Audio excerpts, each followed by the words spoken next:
Paris, nasaan aking anak? Papuntahin mo siya dito sa akin. Masusunod po, madam.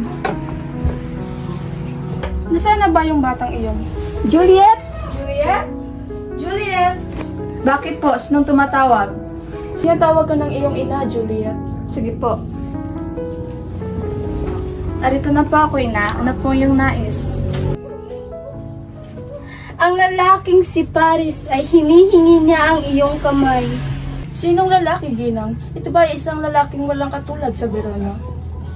Isa siyang marangal na lalaki. Ano ang iyong masasabi, Juliet? Maaari mo ba siyang mahalin? Sa gabing ito, makikita mo siya sa ating piging. Titignan ko kung kaya ko siyang mahalin. Ngunit hindi ako makakapangako ng kahit na ano. Peter. Ano po iyon, mahal na hari? Narito ang mga listahan sa imbitado sa sayawan. Pamigay ito sa kanila at darating din si Paris na gusto kong may pangasawa kay Juliet. Susunod po, mahal na hari. Magandang umaga, hindi ba? Iniisip mo pa rin ba, si Rosalyn? Tama ba? Pinsan, bigyan mo ng kalayaan yung mga mata. Pamanhin mga Ginoo, maaari niyo ba akong tulungan? Di ako marunong magbasa at kailangan kong imitahan ang mga taong nakasulat dito. Hayaan mo na, ako ang magbabasa para sa iyo. Ginang Rosa, Ginoong Juan, Rosalyn at iba pa. Maraming salamat mga Ginoo. Sandali lang, para sa ano nga ba itong sulat? Ang listahan ng mga imbitado sa sayaw ng mga kapulits. Imbitado ang lahat maliman sa Buntagyo. Kailangan nating pumunta sa sayawan. Madali lang sabihin para sa iyo, dahil hindi ka isang Montagyo. Kailangan nating pumunta para kay Romeo. Tutal, nakasuot naman tayo ng mga maskara. Sige, pahig na ko. Tara na, Romeo.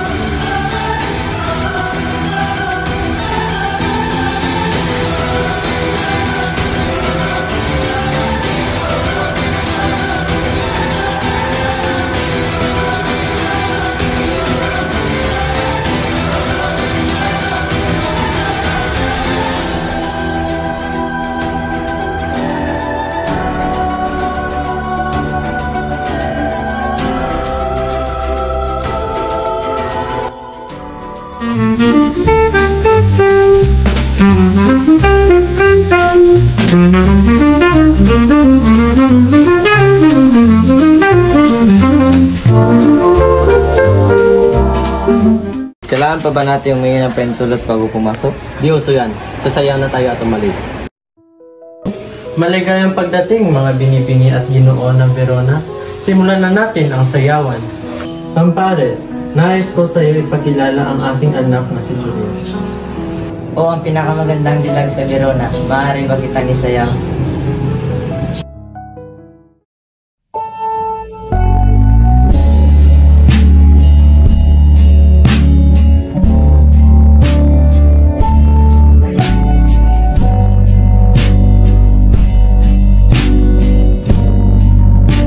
Para yatang tumigil ang pagtibok ng puso ko o sadyang kalimot naman ito sa pagtibok. Nambobola ka lang. Seryoso ako. Anong pangalan mo? Ako si... Oh, Juliet. Tinatawag ka ng iyong inang kapulit. Bakit pa siya hinahanap ng mga kapulits? Sapagkat siya ang kanilang anak na si Juliet. Hindi ba't si Romeo yun? Hala, si Tibal! Pumunta siya kay Romeo! Halika, puntahan natin!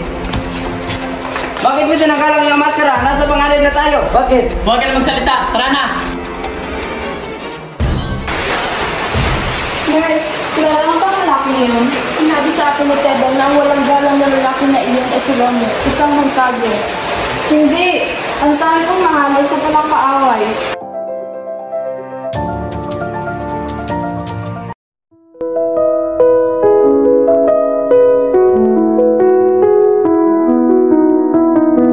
O Juliet, ang aking araw. Oh Romeo, bakit ba si Romeo?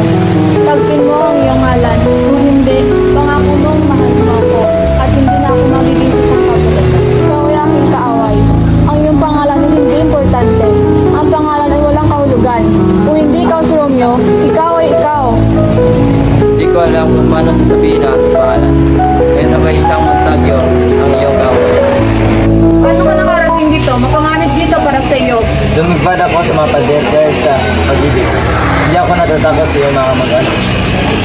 Papatayin na nila, pananitahan na dito. Mas gugustuhin ko pang mamatay kaysa sa mawalay sa iyo. Sino nga turo sa iyo pumunta dito? Pag-ibig. Meron ka bang pag-ibig? Meron. Kung ganon, magpapadala ako ng mensahe bukas. Kung gusto mo kong pakasalan, sabihin mo lang.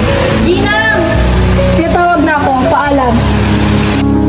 Kailan ba kita ulit makikita? Bukas, Huwag mo akong biguin. hindi kita bibigyan. Magandang araw po, Padre. Oh, Romeo, bakit ka nandito? May problema ba?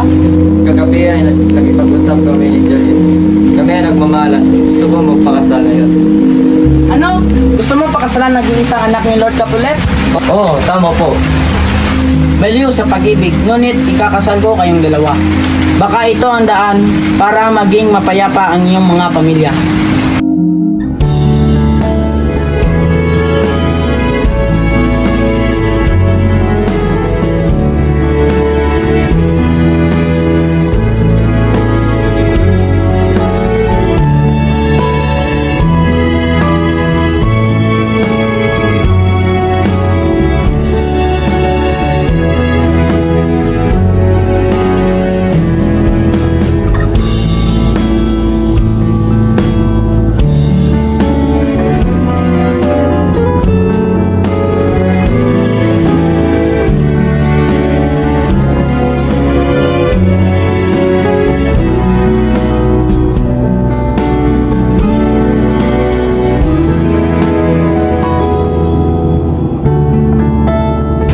Ikaw, Romeo, gusto mo ba si Juliet? Opo, Padre.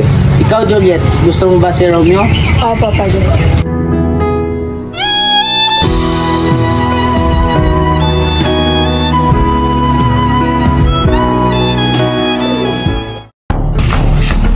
Mercosio, ipadala ng mensahe ni Balga Romeo. Ano? Hinahamon na si Romeo sa isang duelo? Ngunit, tumiibig lamang si Romeo, hindi siya mandirigma, samantalang si Tibal. Kaya niya pumaslang ng isang hampas lamang. Paano na ngayon? Pag dumating si Tibal, ako ang harapin niya, hindi si Romeo. Mercosio, asan si Romeo? Akala niya bang makakapasok siya sa aming lugar? Alam niya bang isa-isang ampas lupa lamang? Siyempre hindi! Hindi ako nandito para sa iyo, Mercosio. Huwag mo akong susubukan. Bakit? Natatakot ka ba matalo? Ano ka ba, Tibal? Halika, lalaki sa lalaki. Sususobra ka na! Masitigil kayo! Tandaan niyo ba kung ano sinabi ng prinsipe? Mercosio, tama na! Mercosio! Mercosio! Romeo, huwag kang magtulad sa kanila. Paalam. Romeo, hindi pa tayo nagtatapos. Mercosio! Hindi! Romeo, tulungan mo kami!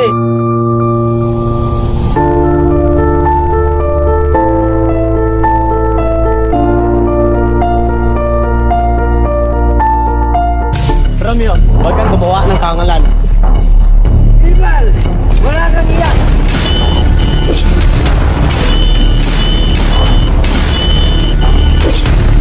Romeo, anong ginawa mo? Siguradong paparusahan ka ng prinsipe.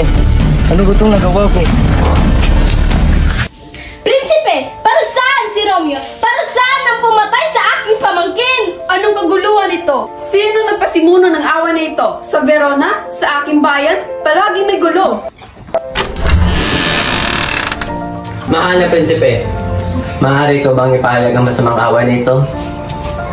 Si Mercosio, pinatay ni Tibal, kaya nagalit si Romeo. Kaya kinuha ang buhay ni Tibal. Mahal na prinsipe, hindi ko ba ito ginusto? Si Tibal ang naglamon. Pinagtanggol ko ng aking sarili at ang aking kaibigan. Dalawang buhay ang nawala, dalawang pamilya ang nagdurusa. Ang Capulets at Montague ay palaging nag-aaway. Sawang-sawa na ako sa inyo. Ang Verona ay dapat mapayapa. Ikaw ay nakapatay, ikaw ay nakasala, ngunit hindi ako magpaparusa ng kamatayan. Ngunit ang parusa ay ang pagpapatapon. Pagpapatapon? Huwag po! Mas pipiliin kong mamatay kesa sa mawalay sa Verona. Wala akong pakialam. Di ka na pwede rito manatili sa Verona. Kapag nakita ka rito, ikaw ay papatayin. Kailangan mo nang umalis bago sumikat ang araw. Prinsipe, karanawan nyo na. Nandito ang aking buhay. Dito ang aking... Tama na! Hindi magbabago ang aking desisyon. Sundin mo ang aking utos.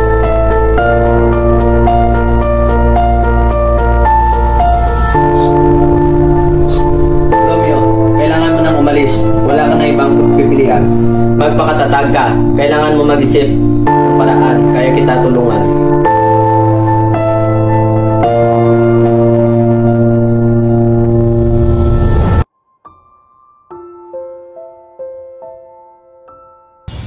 Romeo, lumabas ka na. Alam ko natatakot ka, pero kailangan natin mag-usap.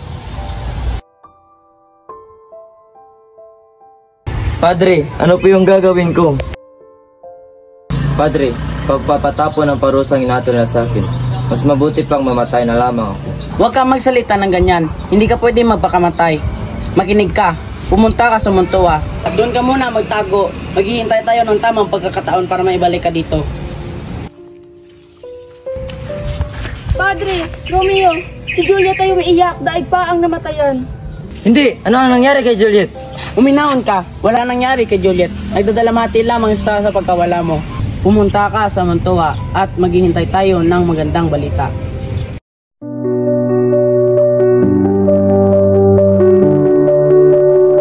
Pares, patawad sa nangyari kahapon. Alam natin na gusto mo rin magpakasal.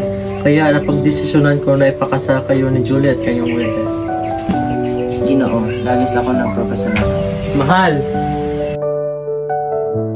Sabihin mo kay Juliet na maghanda na siya dahil papakasal na siya kay Paris ngayong Webes. Sige. Juliet, anak, may magandang balita ako sa'yo. Ikakasal ka na kay Paris ngayong Huwebes. Hindi! Hindi ako papayag. Huwag kang magsabi ng ganyan. Isang magandang karangalan ito. Hindi! Hindi ako papayag. May asawa na ako, si Romeo. Masobra ka na. Kailangan ko sumunod sa iyong ama.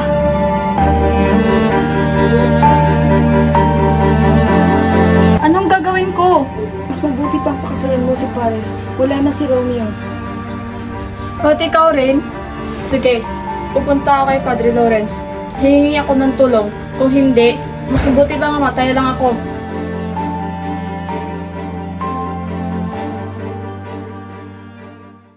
Padre, may asawa na ako. Mahal ko si Romeo. Ayoko pakasal kay Paris. Makinig ka, Juliet. Meron akong plano. Bibigyan kita ng gamot pampatulog. Magbibigay ako ng mensahe kay Romeo. Pagising mo, tatakas kayong dalawa ni Romeo. Gagawin kong lahat para kay Romeo.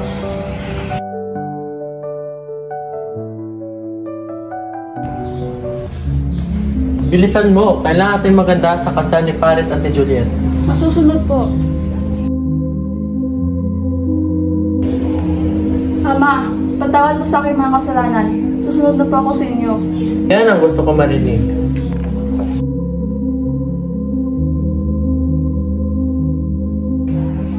Paano ko hindi agana ang gamot?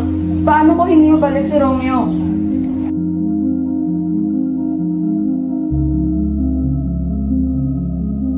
Mahal kita, Romeo.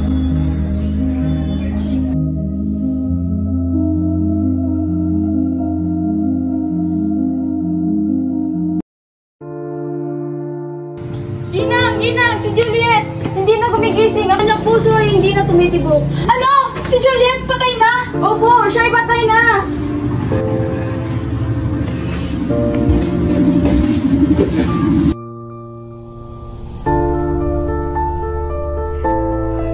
Hindi maaari to. Makasal ay naging libing. Huwag kayong magdulunghati. Si Juliet ay nasa langit na. Parang may masamang panaginip ako. Sana walang masamang nangyari kay Juliet. Romeo, ikalulungkot ko. Patay na si Juliet. Nakita ko siya nakahiga sa libingan. Hindi maaari yan. Kailangan ko bumalik sa Verona. Kailangan ko siya makapiling kahit sa matayan. Juliet! Juliet! Juliet!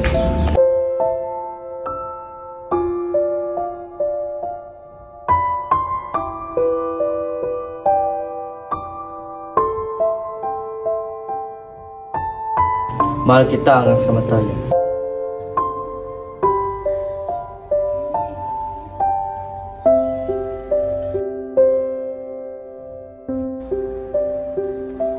Romeo, anong ginawa mo? Uminom ka ng gamot para sa akin. Hindi ko kaya mabuhay pag wala ka.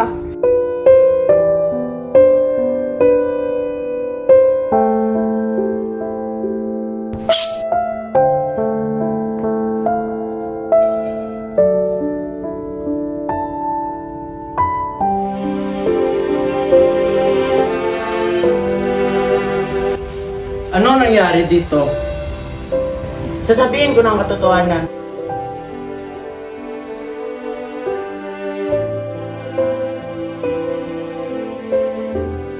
Ang kanilang pagmamahalan ay nagdulot ng kapayapaan.